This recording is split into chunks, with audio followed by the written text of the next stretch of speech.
We are all interested in the future, for that is where you and I are going to spend the rest of our lives. And remember, my friend, future events such as these will affect you in the future. You are interested in the unknown, the mysterious, the unexplainable. That is why you are here. And now, for the first time, we are bringing to you the full story of what happened on that fateful day. Have any of you ever heard of a movie called Plan 9 from Outer Space? No. Nope. No. Not at all. Never. What's it about? It is about the resurrection of the dead.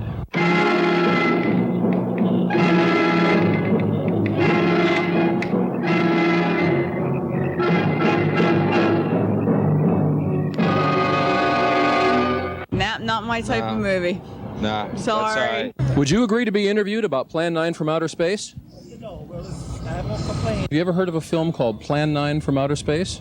No, I never heard because I never go to the movies. We were having a video party. A couple friends of mine were UCLA students, and there was starting to be a buzz about this movie that was the worst movie ever made. Suppose that saucer or whatever it was had something to do with this? Your guess as good as mine, Larry. For one thing, sure. Inspector Clay's dead. Murdered. And somebody's responsible. We're on the streets of fabulous Hollywood with John, the district manager of Pacific Theaters, and he has seen Plan 9 from Outer Space, with the main character being a gorilla suit with a scuba diving helmet on. John, I think you've got that mixed up with Robot Monster. Oh, Robot Monster, right. In addition to the reputation that Plan 9 has as being just sort of a crazy, nutty, bad movie, there are some legitimately effective shots in the picture. That famous bit where a vampire is coming at you with her hands, you know, I mean, that actually was a very haunting shot. Ed Wood makes films like, or made films like no other. Ed Wood. Because Ed Wood was, bless his heart, an auteur. And if there ever was one, you'll never mistake a bad movie made by anybody else for one made by Ed Wood.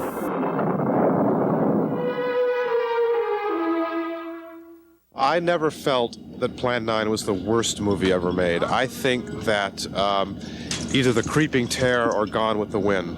One night, and this isn't a sexual thing, I was lying in bed and Ed came, I felt his spirit, into my room, and he began to dance for me. But he didn't dance with the dress on. He danced as a satyr.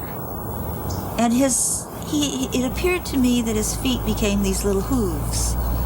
And he was Ed Wood, all with the satyr, below the belt, and above, he was like a beautiful Apollo.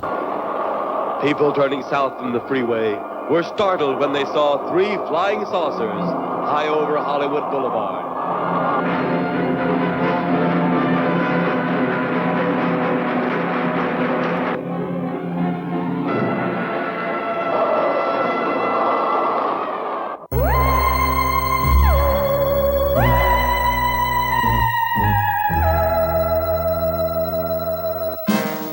My friend, can your heart stand the shocking facts about Plan 9?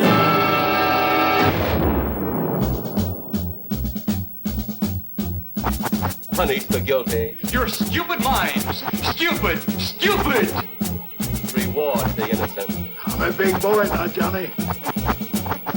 Can you prove that it didn't happen?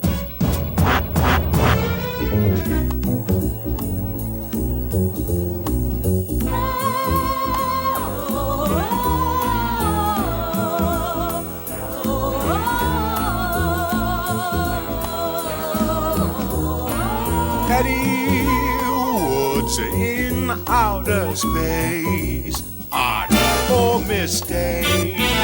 Plan 9 decide.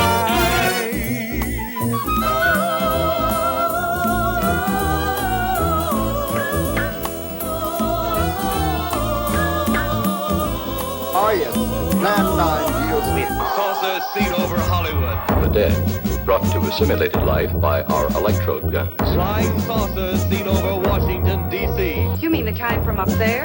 Inspector Clay, hero. Down the dead old man. Tragic. His dead wife. Army brand. No, it's counterpart. The Solomonites. Solomite. The Solomite. Solomite. The Solomonites.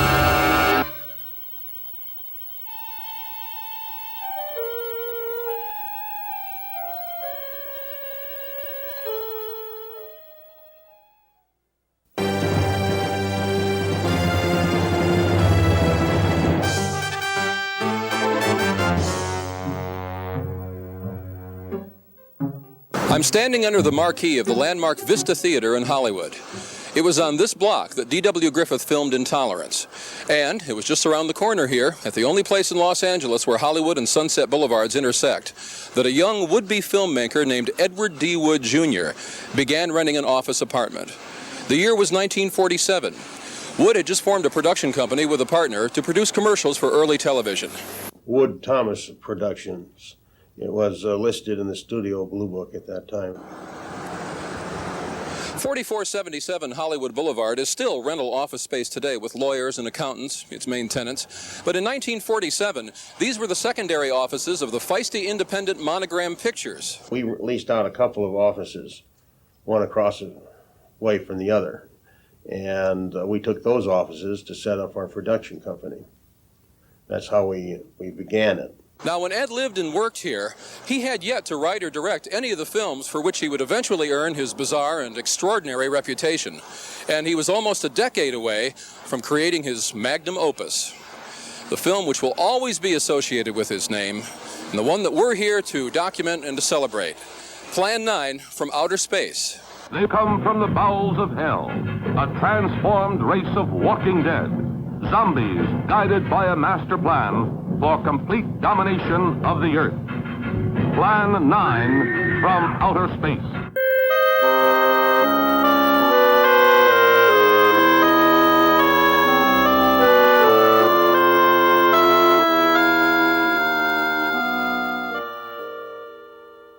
It's been called a sci-fi exploitation masterpiece, a triumph of will over talent, the greatest of unintentional comedies, and by some, the worst film of all time. Call it what you will, Plan 9 from Outer Space is a bona fide cult phenomenon. In fact, it's the king of the cult movies. And today, some 36 years after it was made, its notoriety continues to grow. This is the most fantastic story I've ever heard. And every word of it's true, too. That's the fantastic part of it. Ed Wood was a charming guy. He had the flamboyancy, wore the mustache, and he looked a little bit like Earl Flynn. Plan 9's creator was a high-spirited, surprisingly charming, ambitious, complex, and unusual man. Almost immediately upon his arrival in Hollywood at the age of 24, he would begin attracting to himself what one critic has uncharitably described as an entourage of Day of the Locust weirdos, to whom Wood tried to play benign Svengali. He promised these fellow showfolk work in his films, if he ever got to make any. I said, Ed, look, I'm no actor. I have no intentions of ever appearing in films. I have no training as an actor. Don't worry about it, he says. You're in my pictures. We were Hollywood bottom fish, I guess. You know, a bizarre Hollywood losers, and that's what was available to him. Eventually, Wood's stock company would grow to include its most famous members, the great but by then fading horror star Bela Lugosi, the flamboyant newspaper and television psychic Criswell, TV horror hostess Vampira, and the 400-pound wrestler-turned-actor Tor Johnson. More about them later. Over a 32-year career until his death in 1978, Ed Wood struggled to finance and wrote, produced, and directed 7 films and scripted at least 5 films for other low-budget directors. A lightning-fast typist, he also sold reams of short fiction to lurid magazines and wrote scores of steamy and violent exploitation paperbacks, when his sporadic opportunities as a director began to decline. In the 70s, he would even write and direct sex education, softcore, and even a number of hardcore pornographic films to keep bread on the table. A friend of mine from New York, a publisher, he had some of the girly magazines. He needed somebody to write a couple of stories. So I said, listen, I have a good writer, a good friend of mine. So I introduced Alan Stern to Eddie Wood. He would only give those books to his close friends. He'd autograph them. To him, it was just a crutch to pay bills until he could do another mainstream movie. I think that it really broke him. The fact that he ended up directing Super 8 movies for some porno series called The Encyclopedia of Sex. You know, and this is not a job for a guy who made such classics as Plan 9 and Bride of the Monster and Glen or Glenda. At the time they were made, Wood's films were given the most limited of theatrical release. To kind of give you an idea where his films were, think of let's say a Russ Meyer film. An Ed Wood film would be about 10 rungs down the ladder from his. Nevertheless, the best of Wood's output, though made for next to nothing, technically imperfect, and unconventionally directed, to put it mildly, exerts a unique and feverish pull on the viewer. Ed Wood hurled his artistic heart and soul into his movies, and he did it with a solemn conviction that was almost frightening. He aimed so high, and I think that's what makes these films almost comic, is that they try so hard. The actors try so hard. And he as a director and as a writer tries so hard to make some kind of statement about that's going to move you. You know, it's an interesting thing when you consider the Earth people who can think are so frightened by those who cannot, the dead. The fact that he made these pictures against all odds, including his own total lack of talent as a filmmaker, I think is what speaks the best about him. I mean, he really wanted to do this. And he did it. And the big difference between Ed Wood and his detractors like the Medveds and other people, the people who really put him down and say he was not just a bad filmmaker, but a worthless filmmaker, which are two different things, is that he actually made these movies, by God. Plan 9 or any of his pictures are truly an extension of where he was coming from, which is, I suppose, a definition of what a pure filmmaker is supposed to be about. Why they continue to fascinate us is the fact that they were so inept, so perfectly inept that they wind up being legitimately good in a completely reverse sort of way. Ed Wood's life and career were filled with alternating bursts of creative expression and longer periods of personal and professional frustration. He loved movies, and he wanted to make them, but lacking any real experience, he was unable to find work within the studio system. And this forced him time and again to find backing from money men in other professions. A filmmaker like Ed Wood, who, best word would be to use unique to describe what he did, probably has a window of time where what he or she does, they can get away with it. And they're the ones that are most likely to hire or employ themselves. And so it can be tough to have a vision as unique as what Plan 9 and Glen or Glenda and Bride of the Monster and all those movies, to have that unique vision and then have somebody else hire you. Ed was always being approached by distributors for many of his projects, but he didn't want to tie in first. Because, you know, the thrill of producing is having a sleeper on your hands. And if you tie it up with a pre-release, then you're limited to a budget. The distributor or releasing company will generally have one of their production men there writing herd every minute. And when it's all over with, they wind up owning it all, you know. So your end is very small for all your efforts. So he preferred to take the gamble, the risk, do it as cheaply as possible, and then, you know, try for the best distribution you can get. Though Wood enjoyed the creative freedom that came with independent financing, the strain of sustaining his career in this way would eventually take its toll. There's a saying that every artist in the world is going to have his heart broken by the world. That was certainly the case with Ed. He would hit the jug, the sauce. It was toward the end where he just gave up completely. And it wasn't a fact of feeling sorry for himself.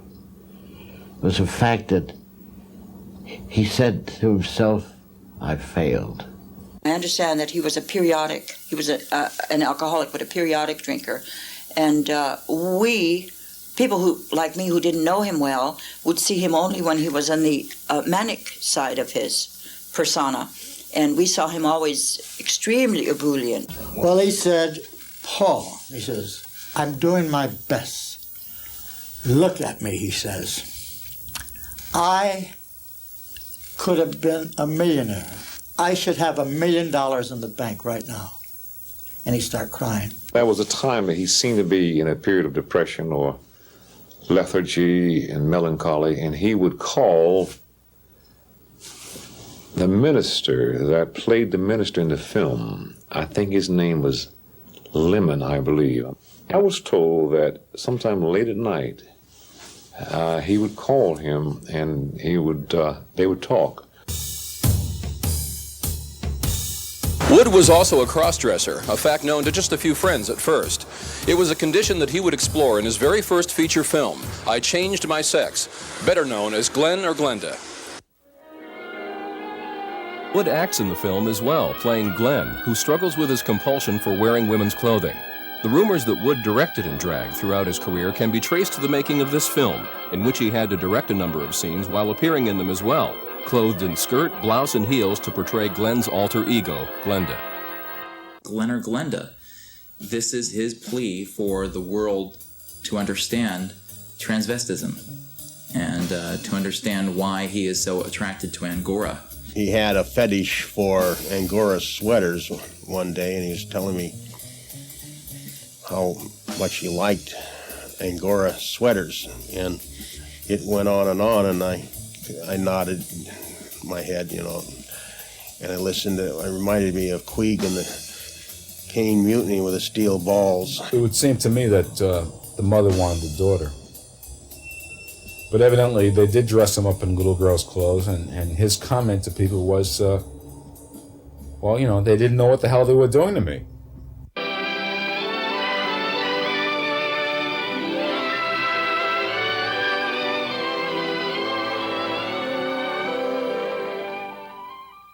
Bill Thompson arranged a meeting between me and Eddie. I don't know who called who, I think Eddie called me. And I said, okay, I'll meet you at the Brown Derby on Las Feliz.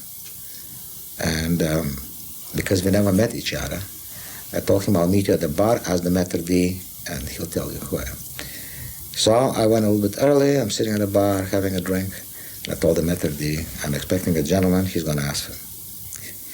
After a little while, the maitre d', whom I knew quite well, he came and said, Mr. Apostolov, he never called me Mr. Apostolov, Mr. Apostolov, your date is here. What are you talking about? And I turned, and my God, here is Eddie. I have never seen Eddie before in my life, but the first impression was I thought I'm gonna die. Eddie was wearing, I'll never forget it, white sweater, Angora sweater, mini skirts, because that was in the 60s. A red mini skirt, white boots, high heels, a funny baloney tits here, and a 3-day beard he didn't shave, and a mustache, and a very masculine voice. Hello, how are you? Good to meet you. It was funny. Ed Wood was born in this house in Poughkeepsie, New York on October 10th, 1924. Ed Wood Sr. was a postal inspector, or postal clerk, and Lillian was a jewelry buyer. And if they didn't know where he was, they did know where he was. He was at the movies, because he had gotten a job as a usher at the Bardavon Theater. He became a fan of the serials, like Flash Gordon, Buck Jones. Buck Jones was his childhood hero, and Chandu the Magician. He was definitely impressed and saw Dracula when it played in Poughkeepsie in 1931. So he was about 6 or 7 years old at that time. And seeing Dracula was, I guess, like a very dramatic turning point for Ed. And he never forgot that. His mother was a doll collector. She was a fragile, bird-like woman who collected little miniature porcelain dolls. She kept them in glass showcases, lighted and you know, they were adorable little figures. And she raised her pretty little baby boy, rather, I think, as though he were a little porcelain doll. So his escape was the movies on Saturday afternoons. And I think that became his real world. You know, that could be why he went into films. Rudolph Gray, author of the recent book Nightmare of Ecstasy, The Life and Art of Edward D. Wood, Jr., has spent the last 10 years researching Wood's life. He notes that while Wood's parents may have been overly protective of their only child, They happily encouraged his fascination with the movies. I would say Ed Wood's parents did encourage his creative side because when he was 11 years old, they did get him a movie camera, which is something I'm sure he wanted for a long time. Author Gray feels strongly that there is a need to document the lives of filmmakers like Wood. This Twilight area of film, if you want to call it that, really needs to be documented. Directors like Ed Wood, I mean, no one has really documented their struggle or their life.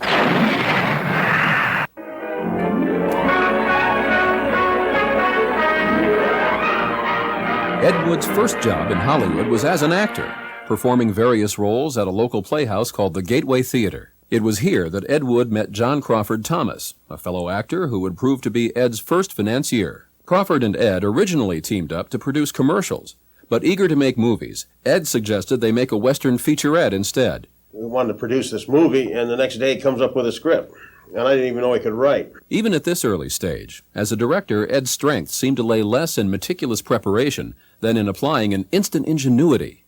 In the case of Coffin for the Crossroads of Laredo, I said, "Where's the coffin? Where are you going to get a coffin?" And they came within minutes. They came up with a cardboard coffin, and it didn't look like much of a coffin, but he got it together. Wood himself appears in one of Crossroads of Laredo's early scenes. He was a traveler. It was Don Nagel who was the villain and shot Ed Wood on the trail. Crossroads of Laredo was never completed.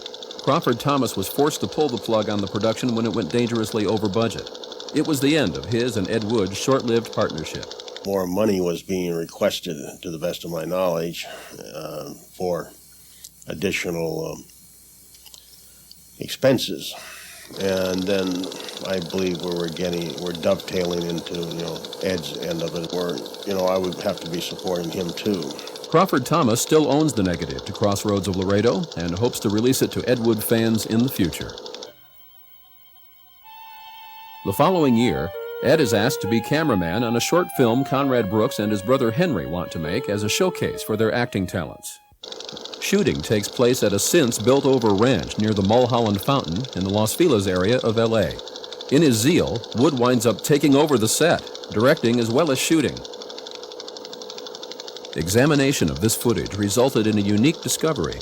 A second camera on the set that day in 1948 had managed to capture the only known film record of Ed Wood directing.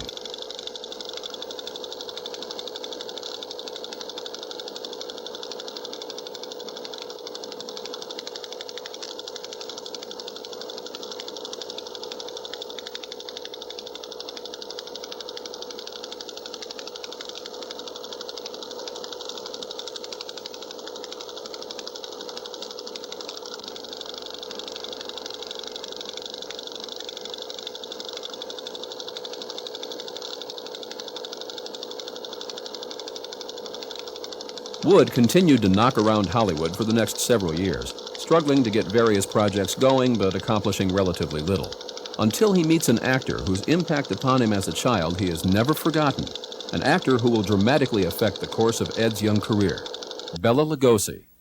I was a real Bela Lugosi fan. I love everything he's done, man. He's one of the most curious figures there is in horror.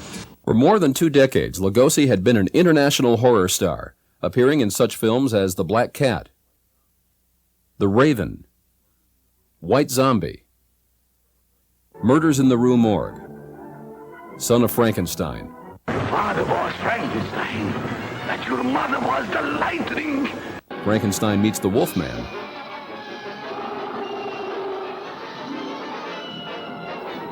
and the role he was never to escape, Dracula.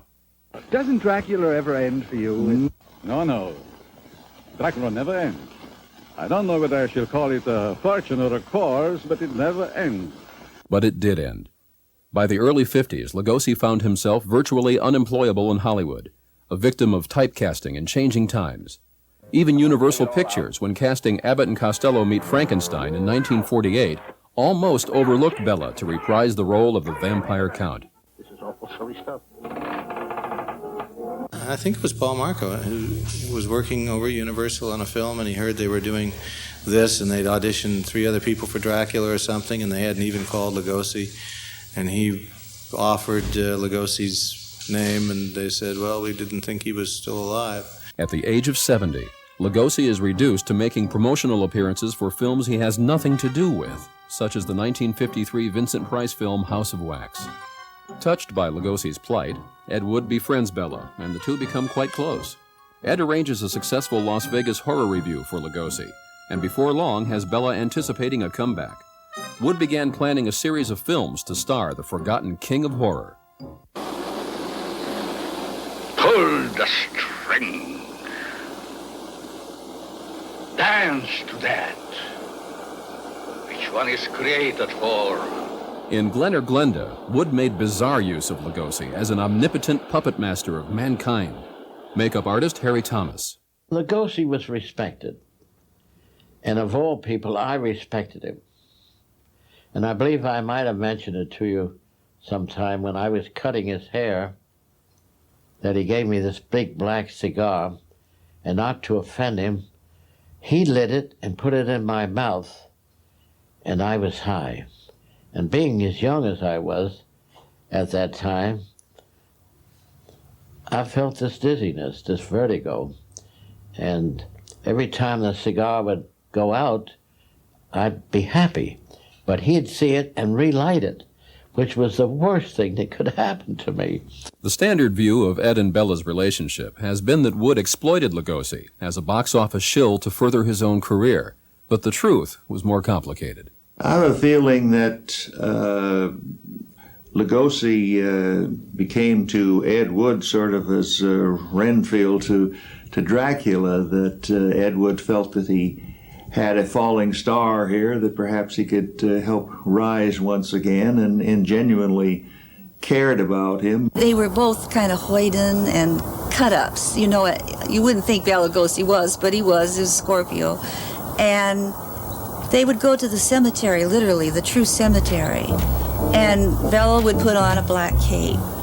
And Ed always had this whimsy, pixie, craziness with intelligence all combined, which makes genius, they say. But he would run through the cemetery and Bela would be after him, and they would just have a ball. I was able to see something about how Ed treated Bela and what the relationship was. And I now reason that initially it was probably a business relationship.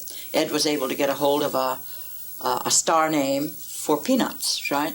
A has-been who was working for nothing practically, and that's all Ed could afford. And so he was grateful to have it, but it grew into a really beautiful friendship. Ed was there for him because Ed was a sweet, tender heart, and this man was sick and dying, and he was old and friendless and poor and needed medicine, and Ed was there for him. Lugosi next starred for Wood in Bride of the Monster. During production, it was apparent Lugosi's health was failing, and the proud actor's decade-long medically incurred addiction to morphine was no secret to the cast and crew. Paul Marco played Kelton the cop for Wood in 3 films. He recalls having to break shooting in the middle of the night in Griffith Park to drive Lugosi home for an injection of what Lugosi called his medicine. First thing that caught my eye was this huge picture of him with his cape on, very sturdy, and looked like Count Dracula. So I'm sitting there like this. And he goes to these drapes, and he pulls open the drapes. And I'm all agog trying to see everything. And he goes to sink, washes his hands real good, takes a little towel, wipes it. Then he has one of these sternal heaters, sort of, and took out a sterile needle and went through all this religious thing. And I'm watching him. And then he gave him the injection, and he went right back doing the same thing. Taking his apron off, hanging it on the hook, washing his hands, right all over again. And everything was perfect in there. And he closed the curtain, and I'm sitting right there. He says, "Well, Paulie, everything okay with you?" I said, "Yes." I said, "It's beautiful." I said, "How do you feel?" He said, "Paulie, I feel real good now. Let's go back." Lugosi's debilitating physical condition led to pitiful bouts of despair. On an out-of-town publicity tour for a film made for another director, actor Tor Johnson had to intervene to save the actor from himself. They were doing the public relations for Black Sleep. Lugosi had been misbehaving, apparently, with the bottle as the story went, and he had this mad impulse to throw himself out the window. And Tor had to keep him from doing it, and did so several times. In April of 1955, emaciated, sick, and depressed, Lugosi voluntarily commits himself to Metropolitan State Hospital for the treatment of his addiction. Perversely, he alerts the press himself. Nationwide headlines result, but Lugosi is pulled from the brink while in rehab and is released in better health than he's been in years. Early in 1956, Ed Wood came into some cash from an investor, just enough to shoot a day's worth of silent footage with Lugosi in his Dracula cape. Among the locations, a cemetery, and this house in Sylmar, California, the home of actor Tor Johnson at the time. The grief of his wife's death became greater and greater agony.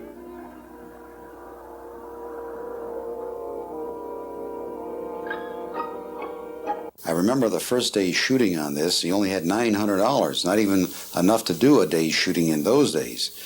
But he went to Kodak, bought the negative, and off we went. Got a hold of Bela Lugosi, who was at that time a very close friend of his, and started improvising and shooting with what we had. Contrary to accounts published since, this scant footage was shot with no particular storyline in mind. It would be the basis for Ed Wood's most infamous film, but not until after unexpected tragedy strikes. On August 16th, 1956, Bela Lugosi is dead. No. Dracula never ends. I don't know whether I shall call it a fortune or a course, but it never ends.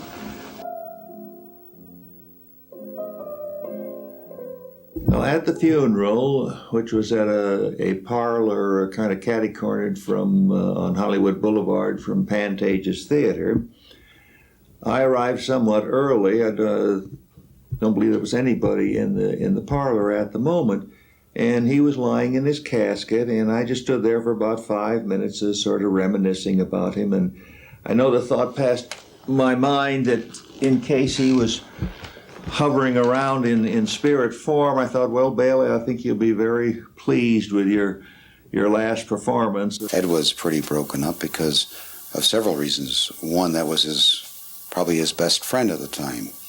And two, he had a lot of projects planned using Bela. And there's this strange story that when his body was being transported up to Hollywood Boulevard, it was supposed to go to the right, and somehow or other, almost like a magnet, he was drawn down Hollywood Boulevard as though he were saying farewell to his film world. Lugosi requested in his will that he be buried in one of the capes he wore in Dracula. He was. These are the Mariposa apartments in Hollywood where Ed Wood was living in 1956. Now that Bela was gone, Ed was at a loss for what to do next. Searching his imagination for inspiration, a daring, even crazy idea began to take hold. What if he were to make a film with his old friend, despite the fact that Bela was no longer among the living? And I thought it was quite wonderful that I played opposite a dead man. That, very strange. Very strange, isn't it, to proceed with the movie even though the star is dead. He'd be drinking his vodka, typing like crazy, smoking a cigarette, got the television on, all at one time. Then there'd be company around, and I don't know how he did it, and talk like this and type, and you sit there and you say, oh my goodness, oh, can't believe it, a dynamo. This is what's left of the cemetery used for the establishing shots in Plan 9 from outer space. When Ed Wood first wrote the script, he did so under the more lurid title, Grave Robbers from Outer Space.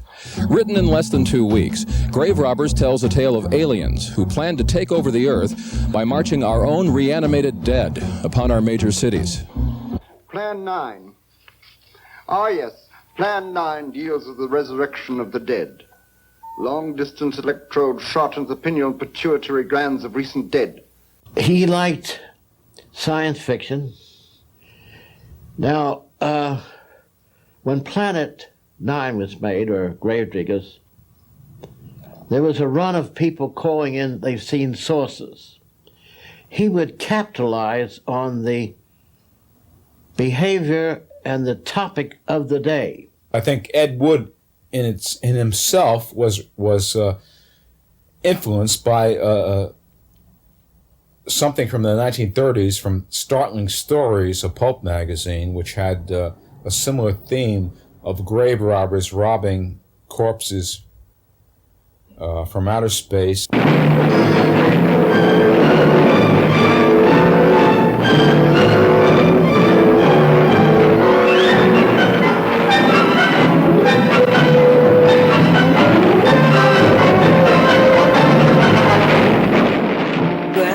Point if he had a storyboard, and I thought, no, that's not the way he worked. He worked like decoupage. It's like if you're making a patchwork quilt. You've got this piece and that piece, and you sew it all, stitch it all together.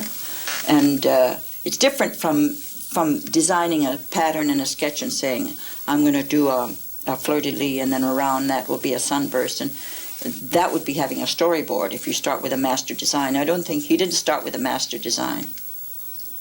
He grabbed what was handy and stuck it onto something else that was available, and so it grew.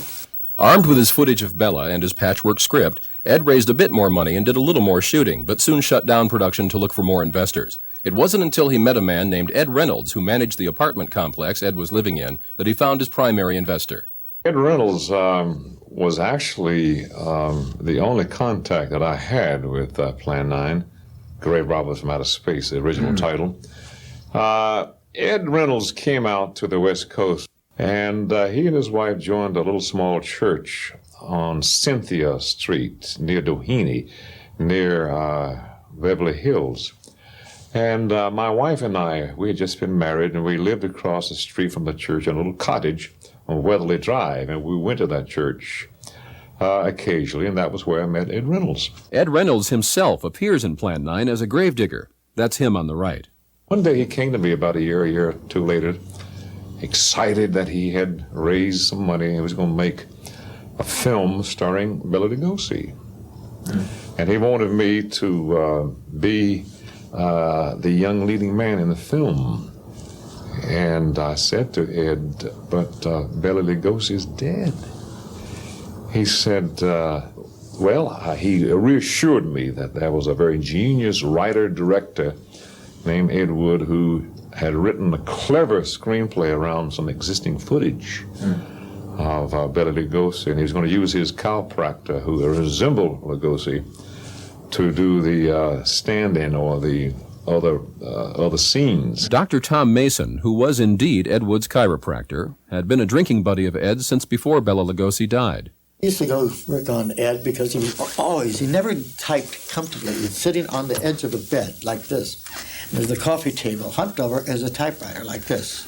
Phone is there. That's as far as it goes, just like that. And he would have cramps like this, so he would come over and give him a massage or something on the vertebrae and pop his back or stuff. So, but I never did. Well, let's see, when he said Tom was going to do it, I said, God, the same thing you said, you know. He said, leave it to me, leave it to me. It's going to work, leave it to me. That's his way he says it. It's off. Dad knows who's talking. He said it, and he's doing it that way. This is Bella, and this is Tom Mason in his characteristic cape-over-the-face pose. Their resemblance may have been minimal, but as far as Ed was concerned, it was close enough. Tom Mason would also take a role and put money into a later Ed Wood film, Night of the Ghouls. Now I grow weak. The strain of spanning the everlasting is so tired. How say you, Maud? Mason died in 1980, but his wife, Margaret, still lives in Anaheim, California. Occasionally referring to her husband by his middle name, Bob, she offers this explanation of his role in Plan 9. I'm Margaret Mason, and my husband was Dr. Thomas R. Mason, and he was a chiropractor, and he was also into a lot of psychology and stuff, and he had just met Bela Lugosi, which Bela Lugosi thought he looked like him because they both had ears that stuck out. Anyway, he was going to treat Bela Lugosi for his cocaine habit, which I don't know whether you want that on tape or not. But nevertheless, we went on a trip then, and when he came back, he was supposed to start with him. Well, while we were on the trip, we found out that Bela Lugosi had died. So then Bob was used as a substitute for Bela Lugosi in making of this Planet of the Ghouls, or whatever it was. Harry Thomas, Plan 9's makeup artist, toiled on nearly all of Wood's productions. Some of his earlier creations were the little people in the Superman and the Mole Men episode of the Superman TV series. When you were told about Ed Wood's intention to use this previously shot footage of Lugosi and to double him with Tom Mason, did you find this inventive, or did you feel that maybe it wouldn't work? Well, I had the mixed emotions about that. I thought perhaps it would work. Mason did his best. Was anything done to Tom Mason to make him look as much like Lugosi as possible? Just his hair and his cape and his face, the sort of an imaginary profile or semblance of Lugosi. But not too much done. As a matter of fact, I can't remember ever doing anything for Mason along those lines because of this hidden face. I think any tall, slender person would have been adequate. Well, did you watch any of the scenes with Bob in them being filmed? Well, I just remember those where he was with the cape and all. And I've seen that many times on TV since his death, and I'd call up people and say I saw Bob on TV, and they thought I was nuts. What did you tell me Ed Wood would add? More smoke, more smoke. He was always hollering for more smoke. The smoke Wood was calling for was to diffuse the glare of studio lights and give his tiny cemetery set atmosphere. Although Lugosi and Tom Mason are clearly dressed as Lugosi's legendary screen persona, Count Dracula, the character Lugosi plays in Plan 9 is not meant to be a vampire at all. Yet despite this, the screenplay refers to him as Dracula or the Dracula character throughout. The resulting confusion as one watches Plan 9 is one of its stranger incongruities, and one that connoisseurs of the film savor. I was confused by that myself when I first read it. As I say, when I got the screenplay, it didn't make heads or tails of me, because I saw the words Dracula and this and that. I think that when Wood sat down to write the screenplay, he just wrote as fast as he could, and thinking of Bela Lugosi, he thought of Dracula, and he used that as a handle to just indicate what the scene was. He always kept things going to where he could change the script right in the middle and do something else. And as long as his favorite expression was dramatic license, if he thought something would be passable without bringing too much criticism, okay, let it go. So Dracula was both a vampire and someone else in the same picture. So what? Nobody really paid that close attention. Now bankrolled by Ed Reynolds and several of his fellow Baptists, Plan 9 entered its main period of production. The shooting schedule called for 5 days in the studio and 2 more days of various silent exteriors. The title change to Plan 9 was imposed by the Baptists, who felt the word grave robbers was sacrilegious. Also, Reynolds and company requested that Ed Wood and some of the cast be baptized before finally agreeing to fund the production. To keep the cash coming in, Ed agreed. I think Reynolds suspected Ed being a drinker, because Reynolds himself was an alcoholic at one time.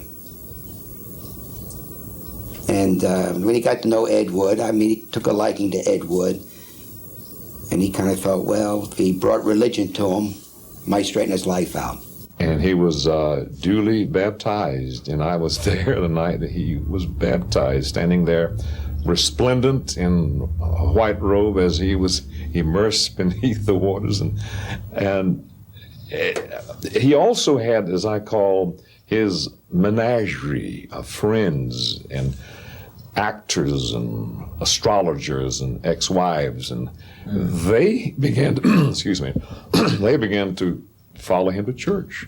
They had heard that there was a money man at that church who was going to bankroll Ed Wood in some films, and they decided, hey, we better get in on this. So they were there. And it was very amusing to see these pasty-faced, odd Hollywood people sitting there with the old, sweet little old ladies in church on Sunday morning. Tor Johnson got converted. So did I. And Tor's wife, Greta. And what did you have to do? Go into a swimming pool? Yeah, well, Tor did. Because Tor was such a huge man. But I was, at the church, they put me in a, what do you call, like a tub. So, that, you know, and they poured this water over you and they baptized you. But Tor, swimming pool. And Ed Wood as well. Ed took the pool. The location was at a soundstage near Western and Santa Monica. I walked down this very musty, narrow alley to where I found this little small soundstage ensconced in behind these buildings. It's just a tiny soundstage. It had good sound facilities. You didn't hear the street noise. You didn't hear the planes. It was well insulated. I walked through the doors and I found that the crew working, setting lights, and there were a number of Ed Wood's actors and performers milling around talking, and as I looked around, I could see that they had put all the sets inside this one soundstage, including the graveyard. The set that was to be my patio in my house was pretty well okay, but the rest of the sets looked like a amateurish sixth grade play.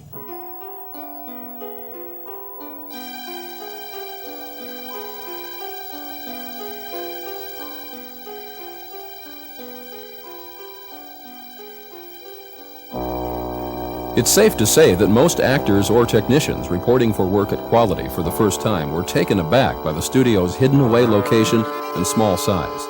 This is Quality Studios today, tightly sandwiched between a strip club and an apartment building that, at the time Plan 9 was made, was called the Harvey Hotel. Quality rented out its stages to low-budget producers throughout the 40s and 50s, but no one who worked there on Plan 9 from Outer Space had gone anywhere near it in almost 35 years. Locating it for this documentary was a challenge, but by searching the neighborhood street by street, it was finally rediscovered. At that time, the neighborhood where Quality Studios was located was like, you know, it would be, if you were just walking by there on a evening's walk or something, a very depressing place. But when Ed Wood's company would be shooting there, the whole block came alive. I mean, you know, he was always a lively person, and everybody else was happy around him. And suddenly, the whole block took on a whole new character, you know, and everybody would be milling about, and people would be walking off the streets to look at what's going on there, because it was such an unlikely place for a studio in the first place. But a lot of work got accomplished there.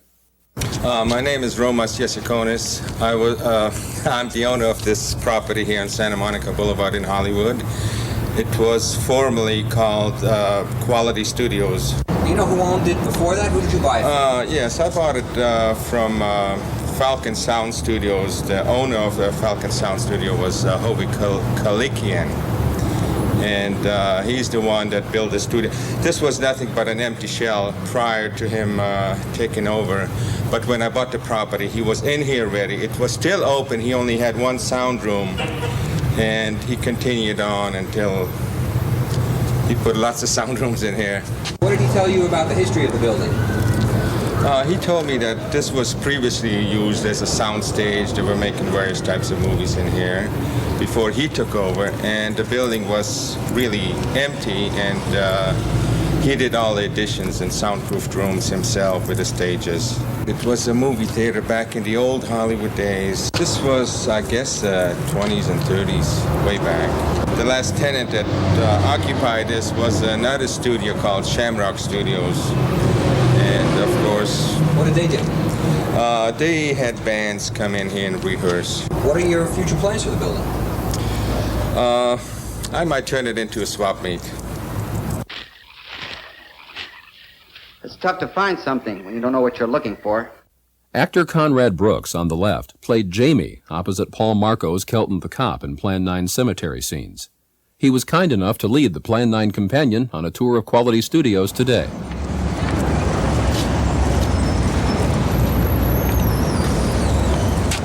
Well, that's strange. Years ago, they had a huge sign up there called Quality Pictures. Really? Not there now. No. Of course, now that's going back, well, let's see, remember now. I gotta check this place out. The Harvey Hotel to the right.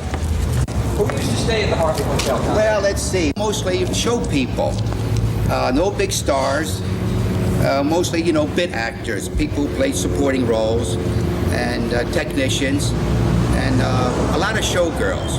And next door we've got a bar. What's it called? It's called Gold Diggers now, which this is 1991. This is back in 52. Was also called then the Gold Diggers. Eddie Wood's favorite place. He loved his martinis. Good. Now, we're ready to go? Yeah. Oh boy, am I in for a surprise?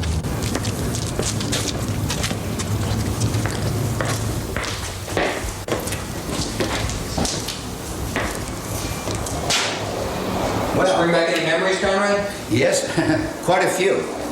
Now, as I recall, the shadow here against the wall here, it's sealed right now. But actually, there were two. There was a small office here, and there was one to the right of me.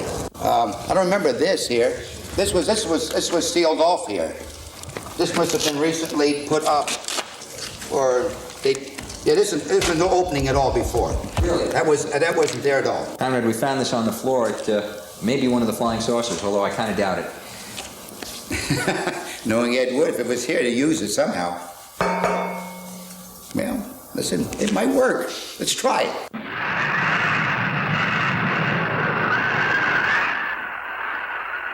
What do you suppose that noise was? Whatever it was, it's no more strange than the other things happening around this cemetery. Now, this is the exact spot where we shot the graveyard sequence. And the scene was between actor Paul Marco and myself. And as I remember, my famous line in this scene here with Paul Marco, went like this. It's tough to find something when you don't know what you're looking for. It's sure hard to find something when you don't know what you're looking for. How's that, Mark? He let the actors do it. He was involved in the technical aspects of where the camera stood and where the lights were and the moves. He was involved in, and he was deeply engrossed. One thing I noticed on that set was that everybody was deeply engrossed in his or her job. And when you're in a major studio, there's a lot of boredom sitting around, a lot of card playing, and nobody's paying. Everyone's clock watching. And here, I guess because these people were trying to make names for themselves, they're all, checking their makeup or checking their hair or reading their lines, or they were all gung-ho to, almost too tensely determined. I feel the most important person on any of Eddie's pictures was the cameraman, Bill Thompson. I was very beautiful in that film in Plan 9. It was because of him. He lit me very well, photographed me very well.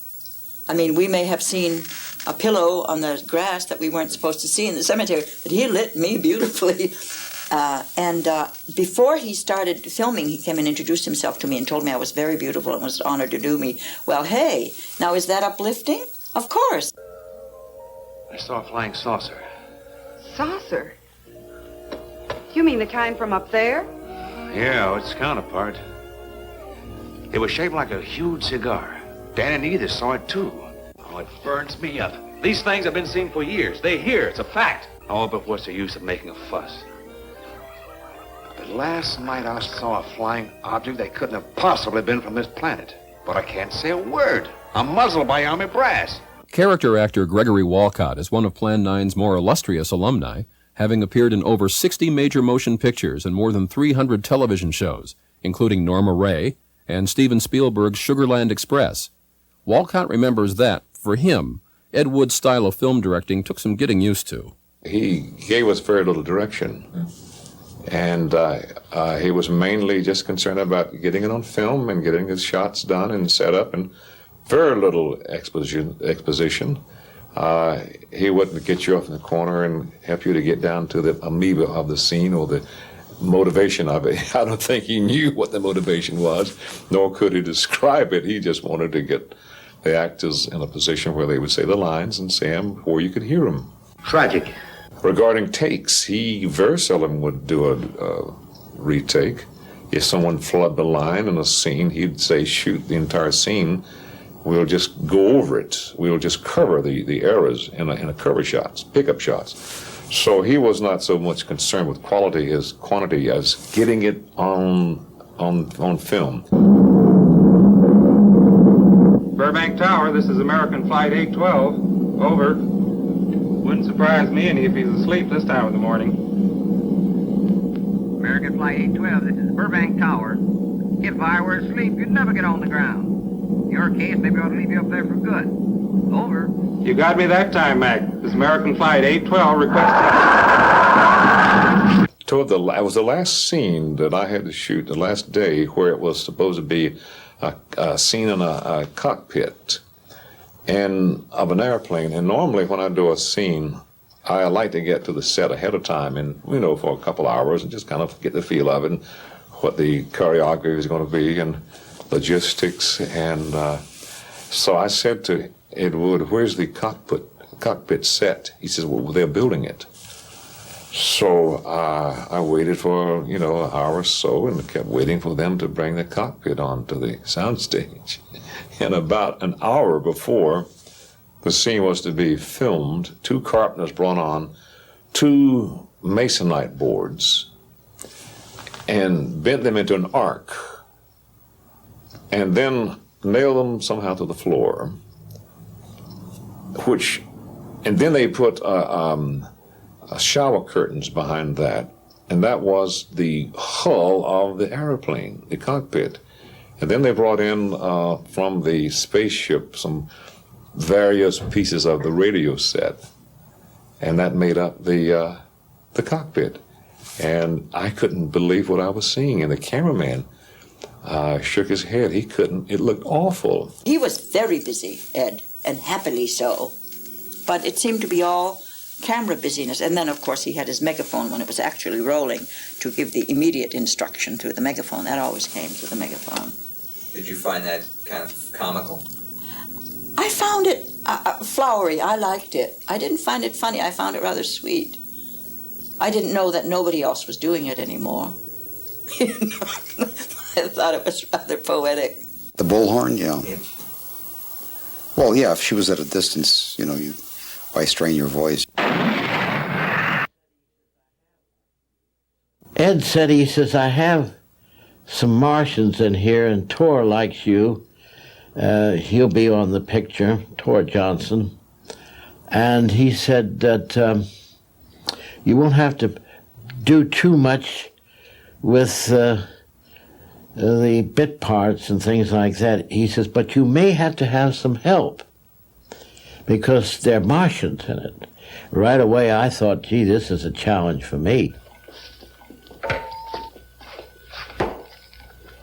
You have your report? We had to pull in here to Space Station 7 for regeneration. We're returning to the planet Earth immediately thereafter. What progress has been made? We contacted government officials. They refuse our existence. I don't even know why Eddie even used me, because I never got to do the Martians. He said, we don't have the time, we don't have the money. I was disappointed because I had sketched out what I thought would be best for these people, even the clothing. And unfortunately, I never got to do it. They came out with the barbershop haircuts and the Oxford accents, and I did go to the sound man and said, can we do anything different with the sound? Because in the original drawings, I had the mouths, instead of normal like we have, I had them circled, and they would speak where they would articulate, and you could understand them, but there'd be a slight whistle, a little vibration of a whistle through the voice. And this could be done through the sound. Well, Ed didn't buy it.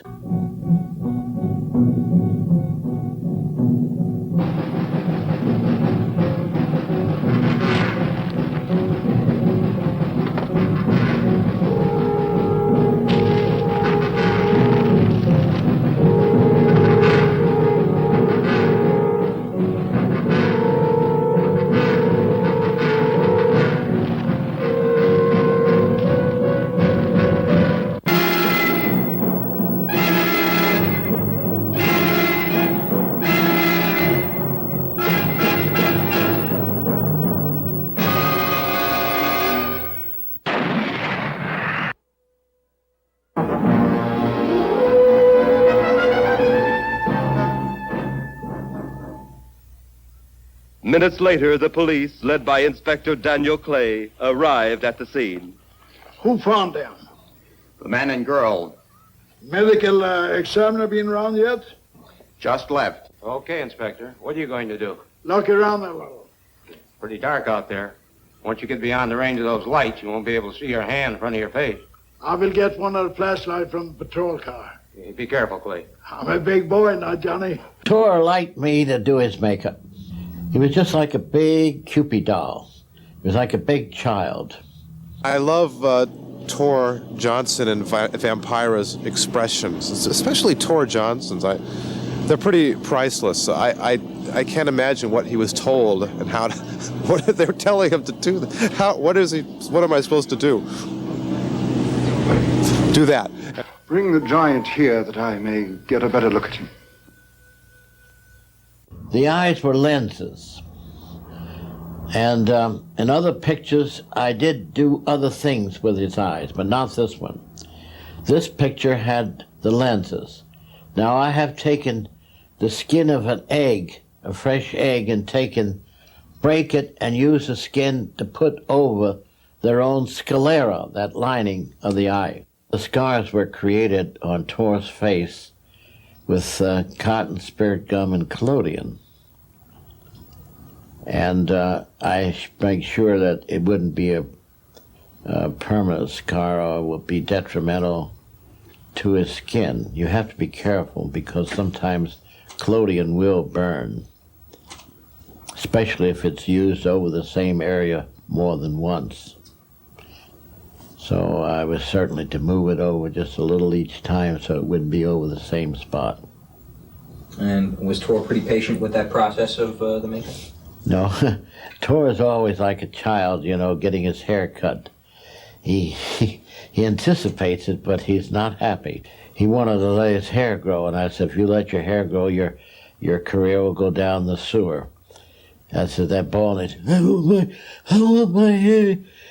I says, no, Tor, don't let your hair grow. Keep it shaved.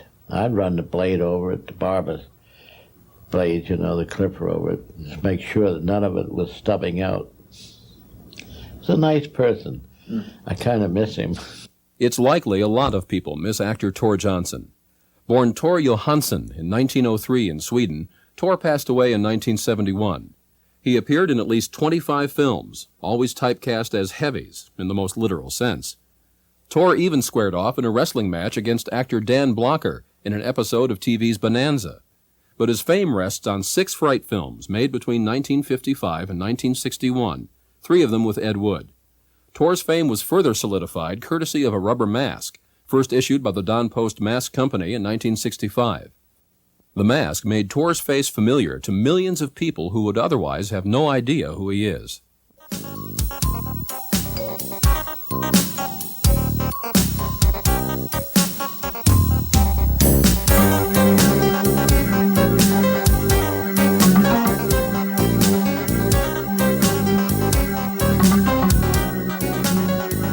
Don Post Studios still thrives in North Hollywood. Don Post Sr. virtually invented the latex mask as we know it in the late 1940s. He also worked, uncredited, on classic science fiction films, including Invasion of the Body Snatchers, for which he sculpted the pods and other makeup effects.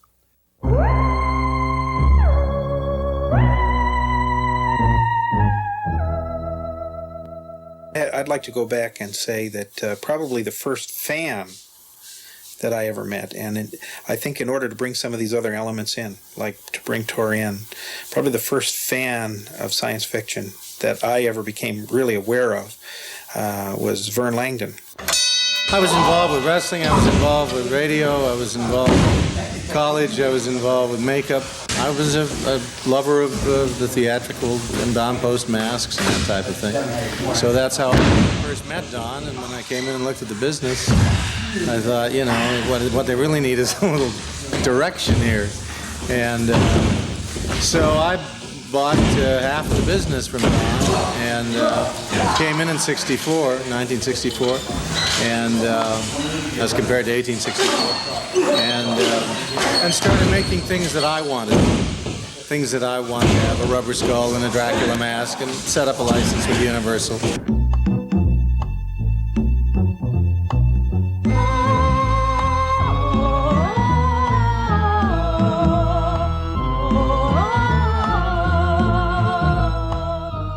There was a life cast taken of the mask, but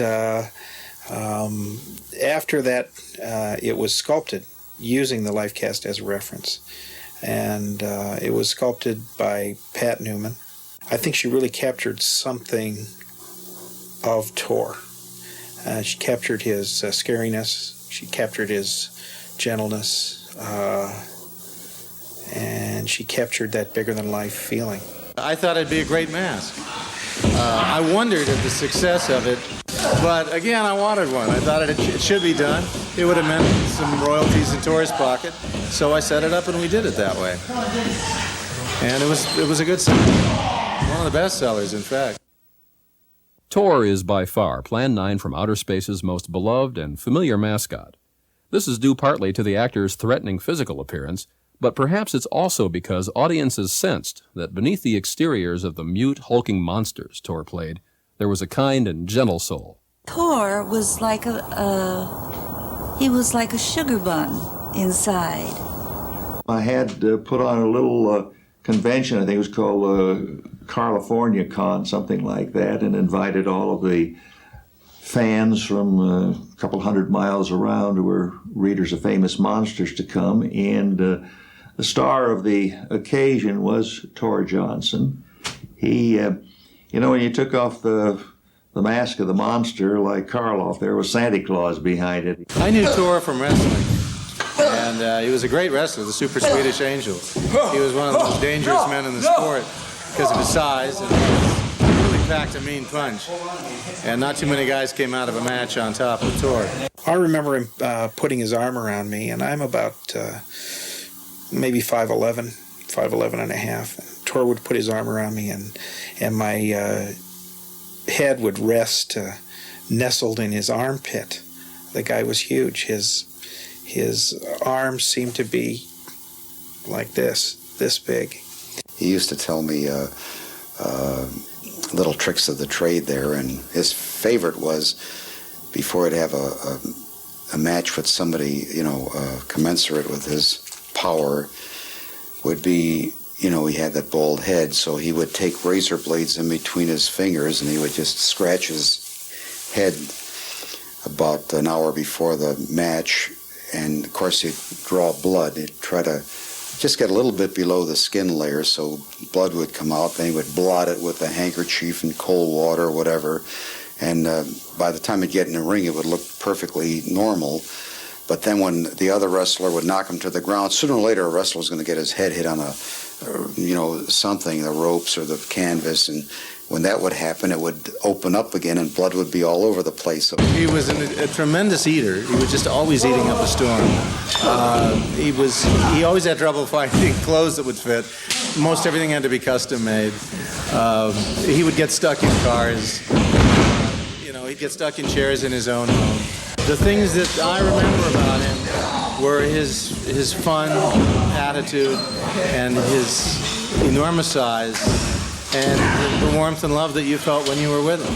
He'd put his arm around you and you'd just disappear. It was like, like Andre the Giant. If you shake hands with Andre, your hand's gone. He was here a minute ago, and if Tor put his arm around you, there was nothing of you left. I locked up with him a few times, and I'll tell you, he had a headlock that would kill. In the late 50s, Tor was an unlikely contestant on Groucho Marx's quiz show, You Bet Your Life. Meet Groucho Marx. Welcome to You Bet Your Life. Say the secret.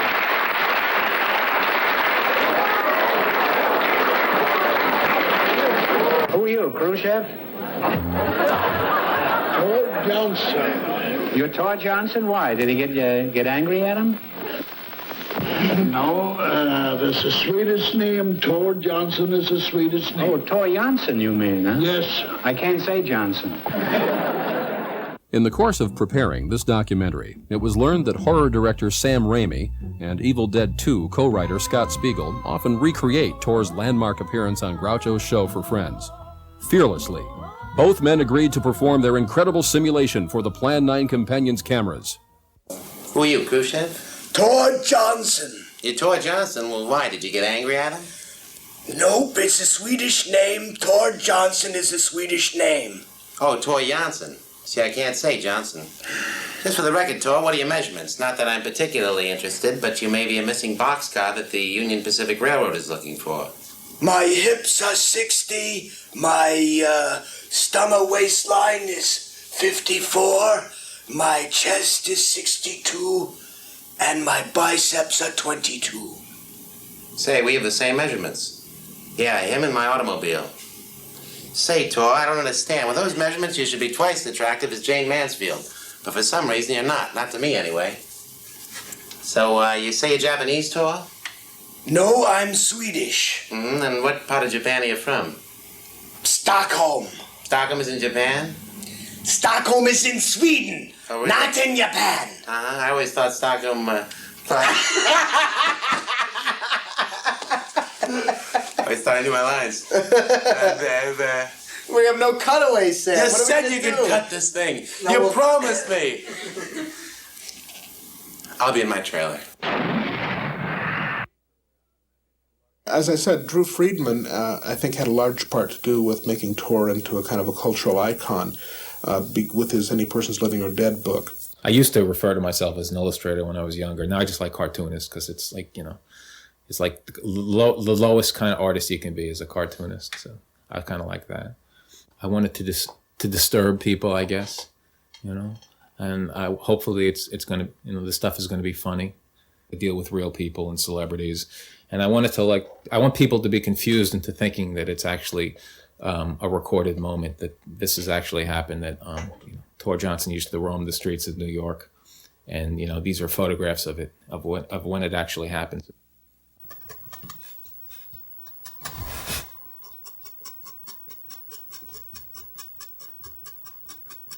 If there's a thread that runs through everything, I guess it's the fact that it's all done in dots. I guess that sort of sums it up. Hopefully it's disturbing, it's dark and disturbing, and it's going to upset people. Although I'm not as interested in upsetting people as I used to be. The Tor Johnson work was never meant to make fun of him. It was always meant to pay tribute to his life, and show that he was a working actor in Hollywood in the 50s, and but he also had a life at home where he'd eat Swedish meatballs and the like. And it wasn't all glamour. I really enjoy drawing his face, and he has as he got a little older, he got deep lines in his brow, and he's got the heavy eyebrows and the pug nose, and and the pointy bald head. It's just fun to draw.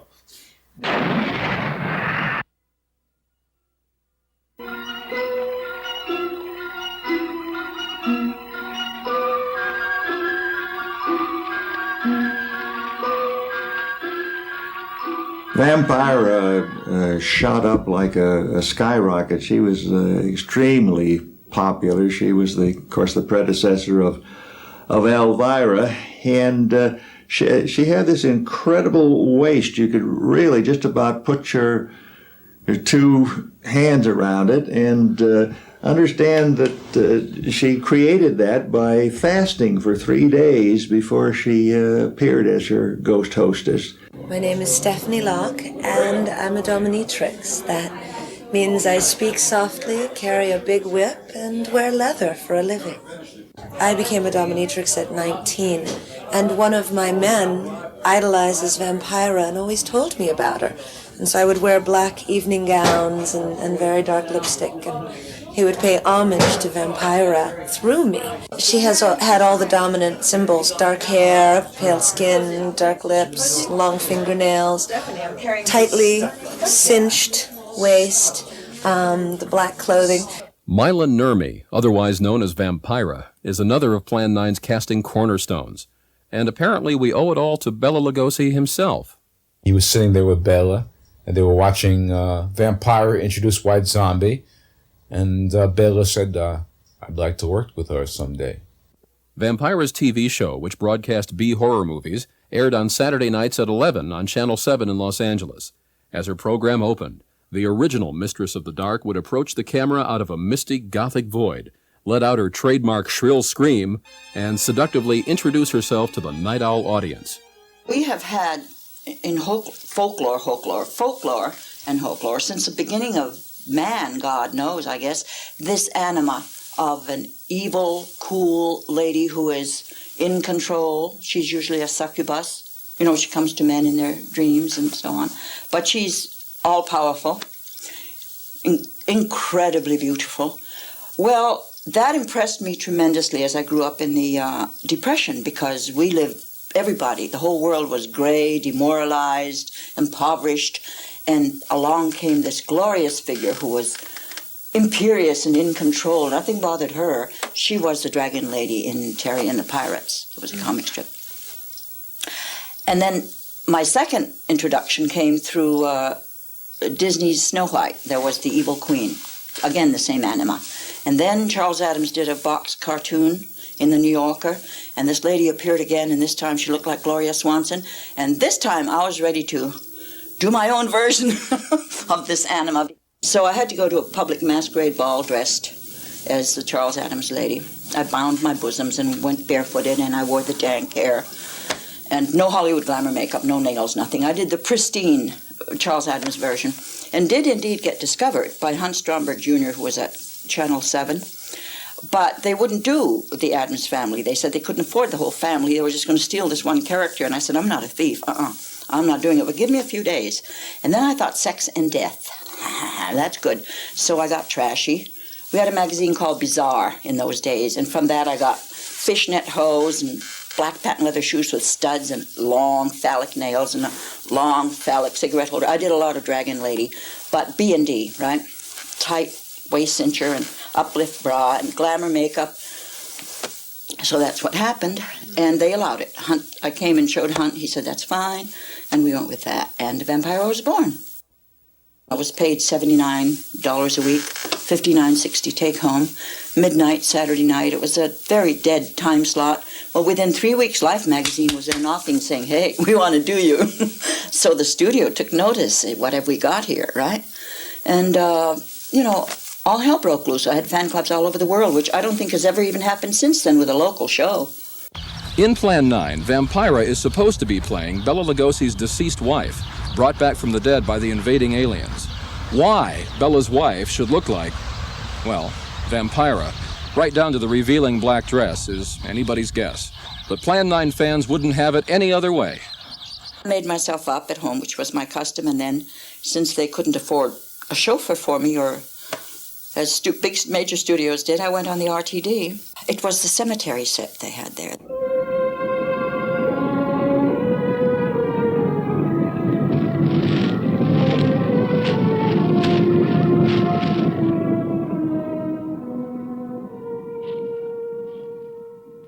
A sociologist or historian, no matter how gifted, probably couldn't discern scientifically why Ed Wood's film White Plan 9 from Outer Space has reached this cult status. I think it may be scientifically impossible to find a cut and dried reason.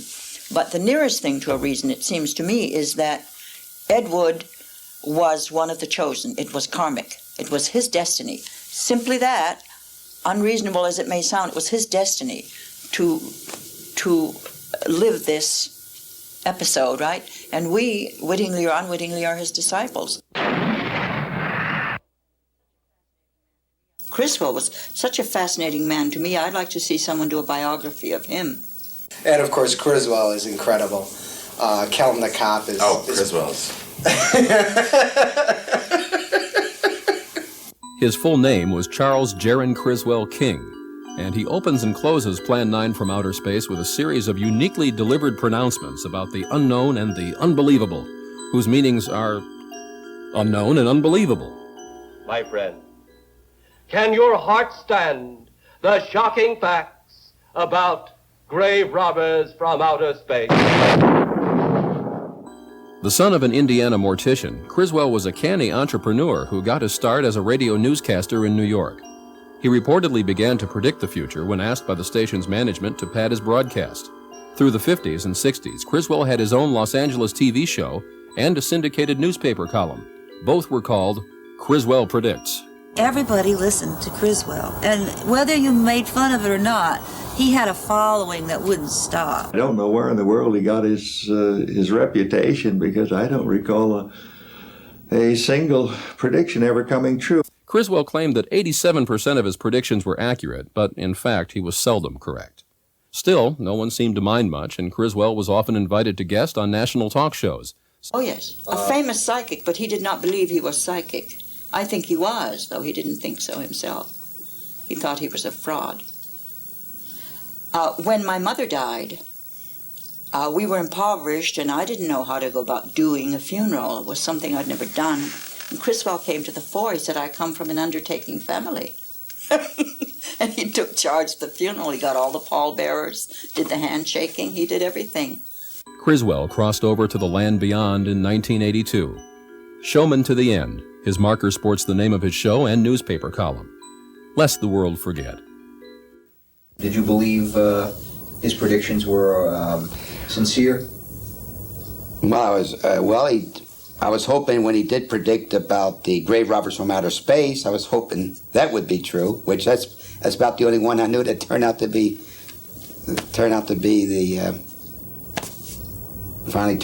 the right one. What was his prediction? That you'll be hearing about this picture in the near future.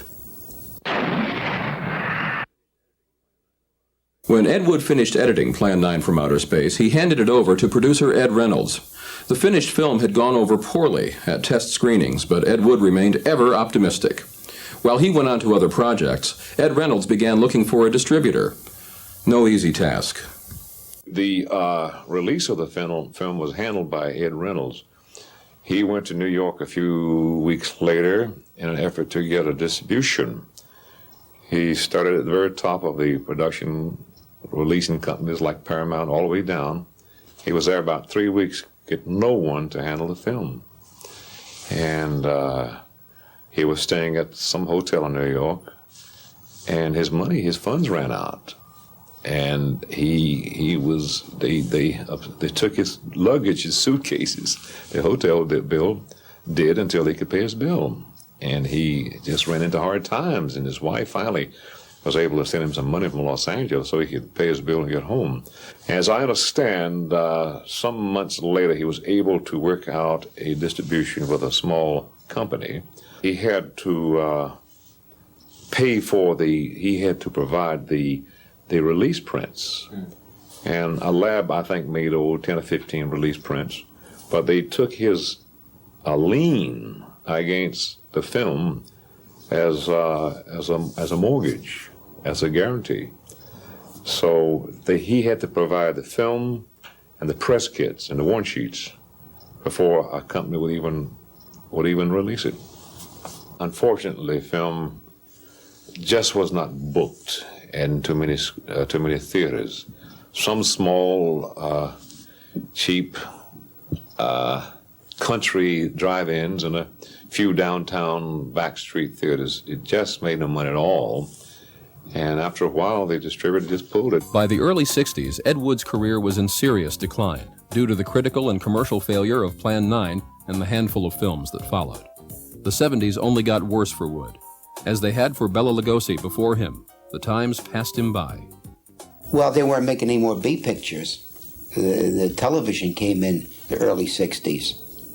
Sadly, Wood's last years were marked by poor health, despondence, evictions, and heavy drinking. He took this place on Yucca in Hollywood. He gave me the address, and I went over. And so anyway, I thought I'd go and see Ed.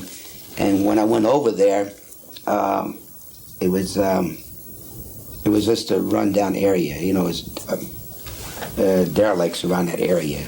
You know, winos and dope addicts, and this place was it was just worse than Main Street.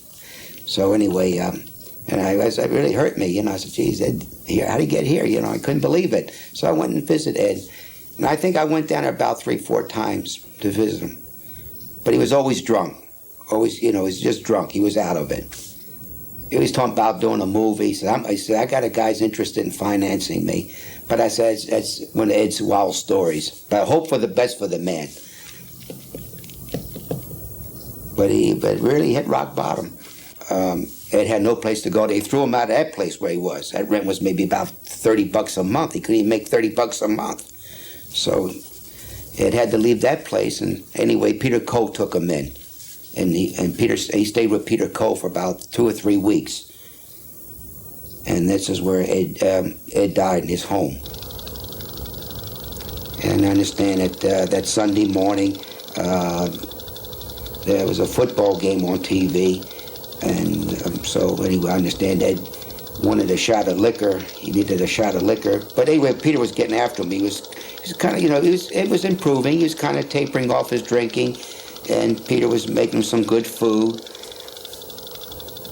But I remember Ed said, I need a drink. And I think Peter did give him a drink. But then about an hour later or so, someone come to visit Peter Coe. And they wanted to see Ed Wood. And he said, well, he's in the bedroom. So when the person went there in the bedroom, then they walked out, came out of the bedroom, says, that man's dead already. So Ed Wood's gone.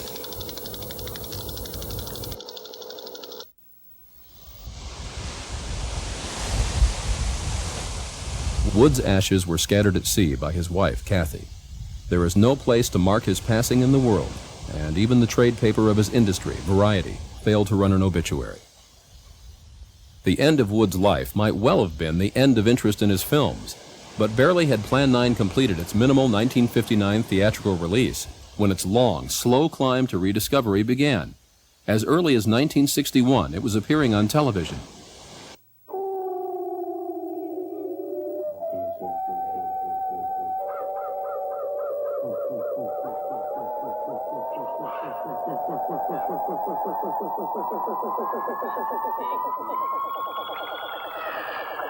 When Plan 9 aired on Los Angeles TV, Ed Wood would call friends up at all hours of the night to excitedly remind them when it was running.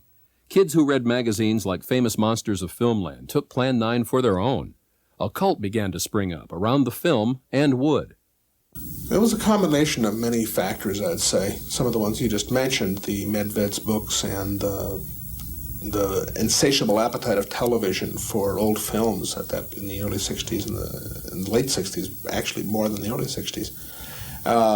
There was also a growing cult for Bela Lugosi, who's by far more popular now for some reason than even Karloff. I think it was also partly the style of the film itself started reflecting back on the audiences. I mean, they couldn't quite believe it, what they were seeing, and the idea that they couldn't believe it made it fun. Also, it became hip to find old movies comical. By the late 1970s, it had indeed become hip to find old movies comical. The phrase, so bad they're good, was resurrected, and a pair of film buff brothers named Michael and Harry Medved decided to tap into that sensibility with 2 books, The 50 Worst Films of All Time, and its much more influential follow-up, the Golden Turkey Awards. There's always been this underground cult of Plan 9 fanatics. I think Joe Dante was the first one really to write about it and take it seriously. When he was 14 or 15 years old or something, he wrote this list of the worst monster movies ever made for Famous Monsters, I guess. And I had seen that list, and so I was partially inspired by that. At the 75th birthday party for Forrest Ackerman, Famous Monsters of Filmland editor, director Joe Dante recalled the article in question. The big thing came to me, how can I get money into Famous Monsters? This was the quest of every kid my age. As it happened, I wrote a big long letter about a lot of movies I hadn't seen, and I had previously sent out a list of all the best movies that I had ever seen, so I sent out a list of all the worst movies that I'd ever seen.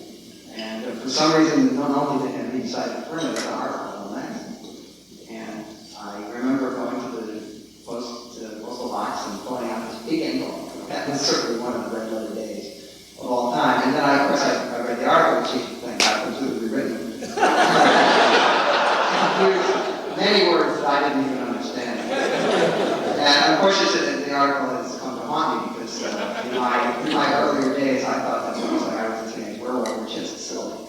And I have come to realize that a lot of movies that I've done, those are actually movies that are really pretty good.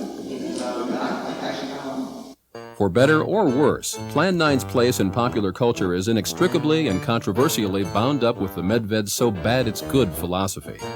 Without the Medved's attentions, Plan 9's fame would certainly be less than it is, but the downside has been that Plan 9's infamous tag of worst film of all time, attached to it not by the Medveds but by a write-in vote from their readers, splits Plan 9 fans right down the middle to this day.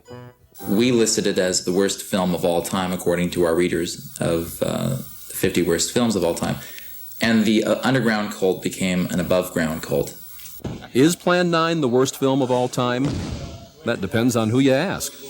I think Pink Flamingos is probably the worst movie ever made. It's interesting all the way through, and that's more than you can say for a lot of pictures, because to me the biggest sin a film can commit is being dull.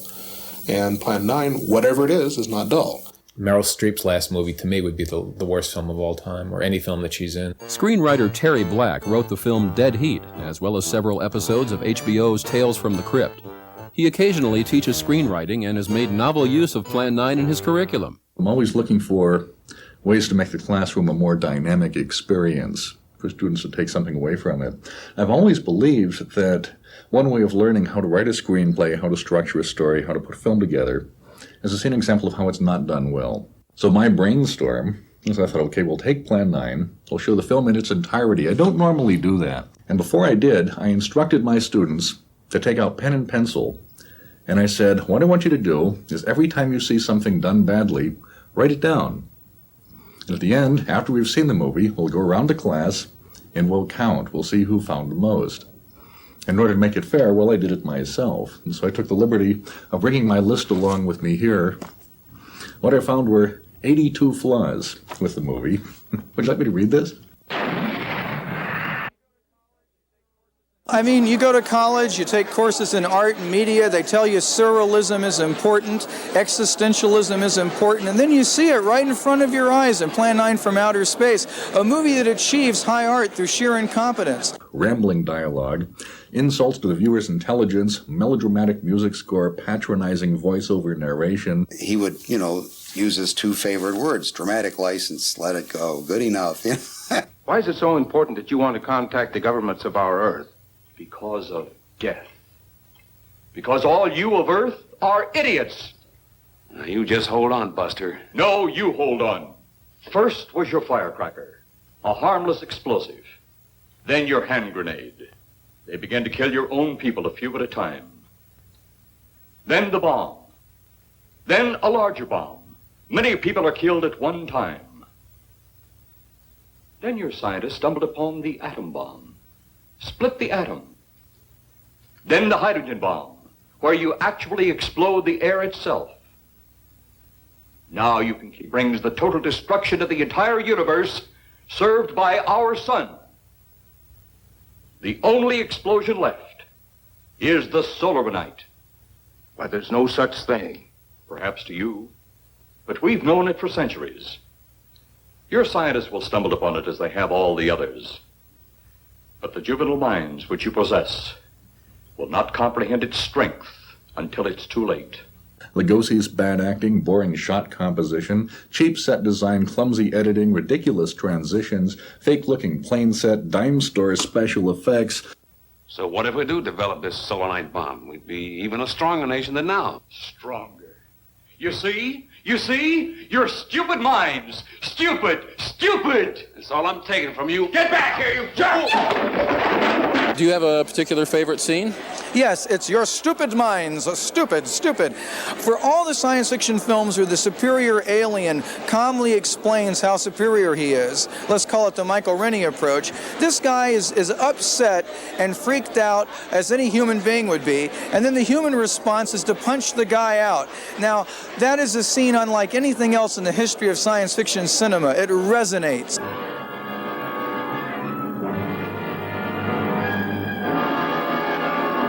In this sequence, Bela Lugosi's double is about to be shot. Notice how, as he neck chops Kelton the cop, his cape almost slips from his shoulders.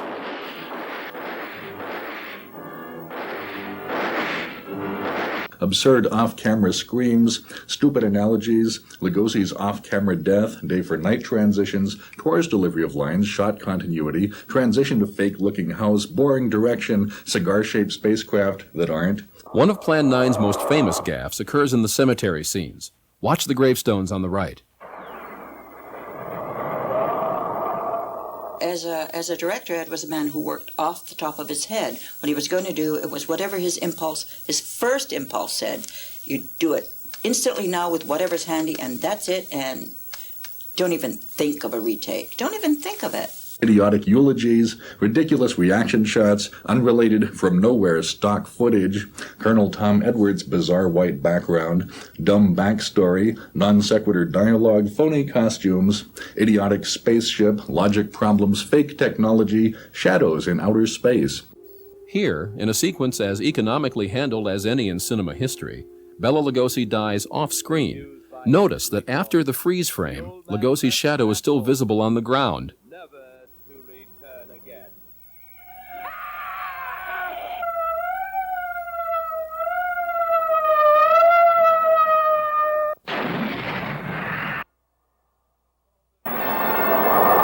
Saucer seen over Hollywood.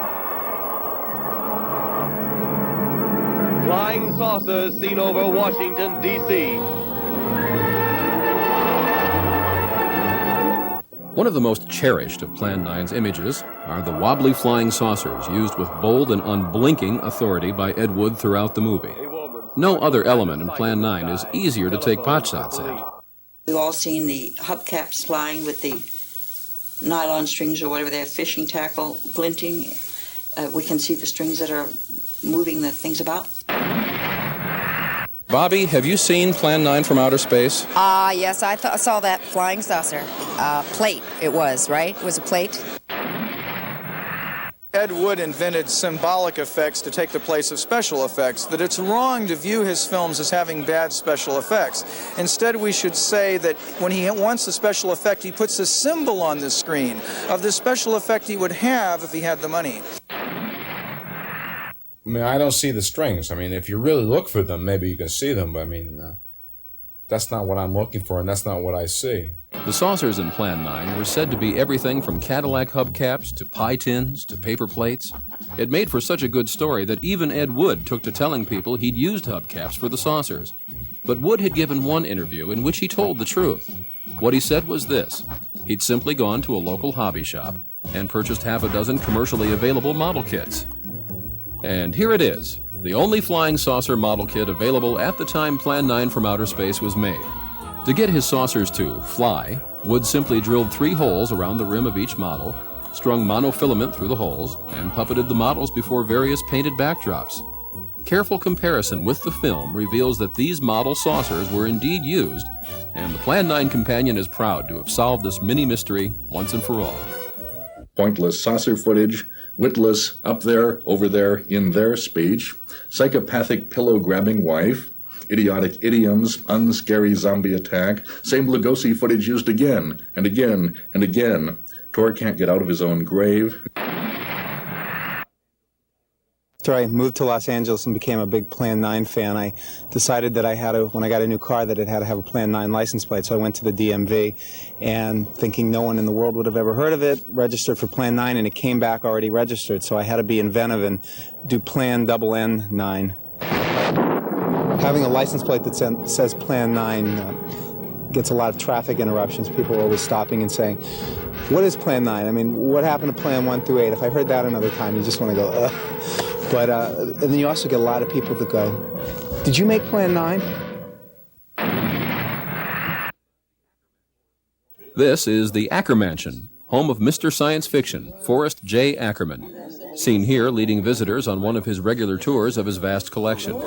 Paul made this for me. It doesn't exist anywhere but here.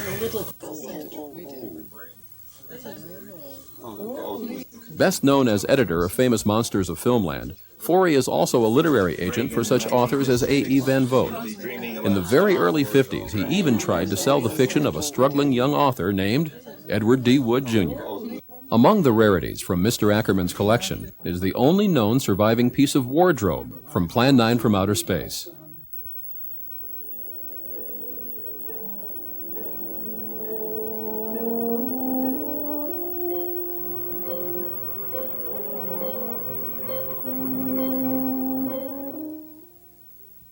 This is the cape I saw Bela Lugosi wearing in 1932 on the stage in San Francisco when he was portraying Dracula. And finally, we see it for the last time in Plan 9 from Outer Space. Listen to them, children of the night. What music they make. Don't be afraid. I never drink at Hollywood and wine.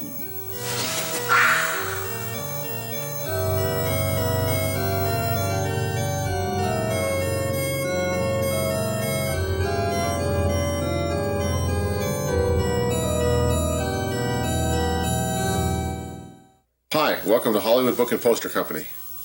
Hi, Eric. Let me ask a few questions about Plan 9 collectibles. How often do you get requests for posters and stills and the like from Plan 9? All the time. I mean, since we opened up the store in 1977, I think a day doesn't go by in which somebody doesn't call or come in asking for, anything we have on Plan 9. What kind of items are most requested? Well, the poster, lobby cards, photos, the movie script. What are some of your favorite moments from it? It's got to be just about every scene with Vampira, I think. I've always been awed and fascinated by her character. Tor Johnson, of course. I think the graveyard scenes always sort of stay in my mind. The tombstones that if you look closely, you can see them falling, popping down and popping back up. What does a one sheet from Plan 9 sell for these days? The last one I had went for $1,500, and that was I sold it about a year ago. Who bought it? It was a collector in New York, actually. Somebody that was the last poster he needed to complete his collection. So as far as I know, he has every single Edward Jr. poster. How about a set of lobby cards from Plan 9? What do they go for? I was told the set goes for around somewhere between $750 up to maybe $1,000. It's very rare. It's real hard to get those. What were items like the ones we're talking about selling for, say, 10 or 15 years ago? Probably next to nothing. I mean, I don't think it's just a lot of people weren't aware of the film, of what an amazing cult film it is. I mean, back then I think you probably could get it for next to nothing. Maybe you can tell us what some of the reasons are for the rise in the value of paper collectibles from Plan 9 and other cult films. Yeah, I think it has to do a lot of it with a lot of the books that have come out, a lot of the film festivals all around the country. There's like Edward Jr. film retrospectives all the time, and he's gotten a lot of exposure on television, on cable. I think all those factors have to be taken into consideration. How about the Golden Turkeys?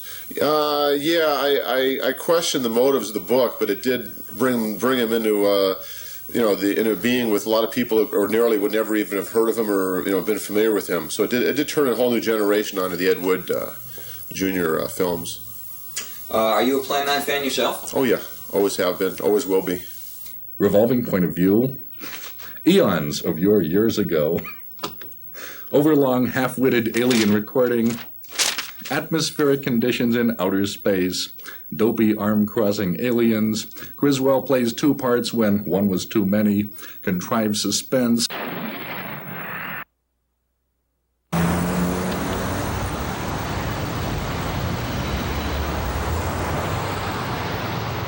One of the legacies of Plan 9 from Outer Space is its oddball ripple effect through popular culture, which continues to this day. Like many a contemporary hit, Ed Wood's self-proclaimed pride and joy has inspired comics, T-shirts, masks, models, postcards, a soundtrack album, even a musical adaptation, not to mention regular retrospective screenings and a steady stream of writing about the film and its creator. It's been said of Plan 9 that it's an anti-masterpiece, that Ed Wood was an anti-genius, and that we watch Plan 9 in rapt anticipation of its next wrong move. There's room for that theory, just as there's room for the simpler theory that Ed Wood did his best to make an entertaining film and succeeded, if not exactly in all the ways he may have intended. Without question, time has been good to Plan 9. There's more than a little irony in the fact that the very qualities that made it a critical failure when it was made are the very same ones that ensure the film will never be forgotten. Of all the things written about the film, perhaps this quote sums Plan 9 up best. No matter what time it is when you watch Plan 9 from Outer Space, it always feels like 3 o'clock in the morning. Yeah, its counterpart.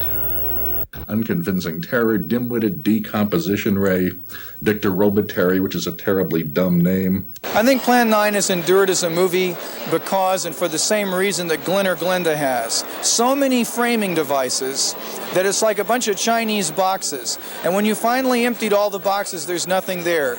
Ed Wood always puts in narration where narration is totally unnecessary, and then surrounds the narration with more narration until finally you disappear into the thickets of commentary and you forget there was ever a storyline. It's a confidence trick. Plan 9 from Outer Space is an hour-and-a-half magic act, and there was nothing up Ed Wood's sleeves. It's good. That's why it endured. Well, it's mainly because everyone's brain damaged, right? I think, in a sense, he's an American success story. He got to make movies, and his name is on the screen. At the end of his movies is Made in Hollywood, USA, by God. No, I don't think he can be summed up so easily. People keep wanting to pigeonhole him, to want to find 2 or 3 words they can use as a descriptor on him. Find him in a short entry in Katz's Film Encyclopedia. Tragic-driven American filmmaker who made low-budget turkeys. Yeah, he wasn't. He was a lot more things. And a lot more complicated. He was a person. Plan 9 is going to be 36 next year. You want to look into the camera and say happy birthday? Happy birthday, Plan 9, and Bella, right on, man. Absolutely. I mean, I think there should be a parade, celebrations. They should probably do, they have to be a Plan 9 or Edward Jr. Day in L.A. declared by Mayor Bradley. Happy birthday, Plan 9. You age like fine old wine. That's a rhyme, isn't it?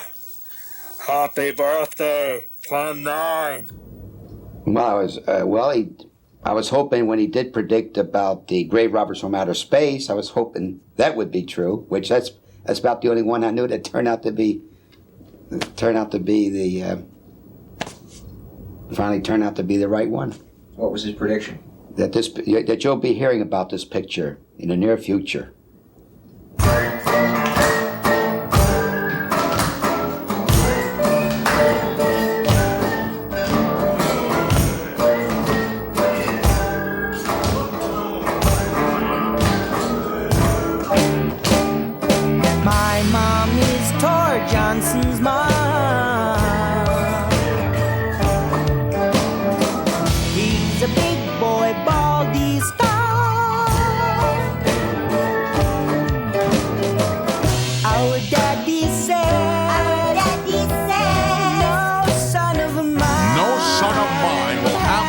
Hair, nor drive a car.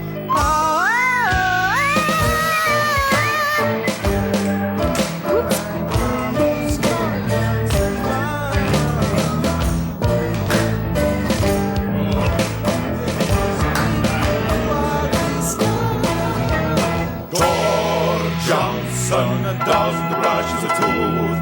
Thor Johnson bites the dentist.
Imagine, if you will, last New Year's Eve party. Tore naked but for loincloth made of potato sack. Barbecue moonlight glistening the drop of chicken blood on his chins. I am sneaky. Shut up, please. Flop belly up on Chip and Dip, Tor shows his Stanislavski, scares the guests into the pool. I says, "Boo!" The guy and the girl is going in the pool. Potatoes chip, potatoes salad. Potatoes salad.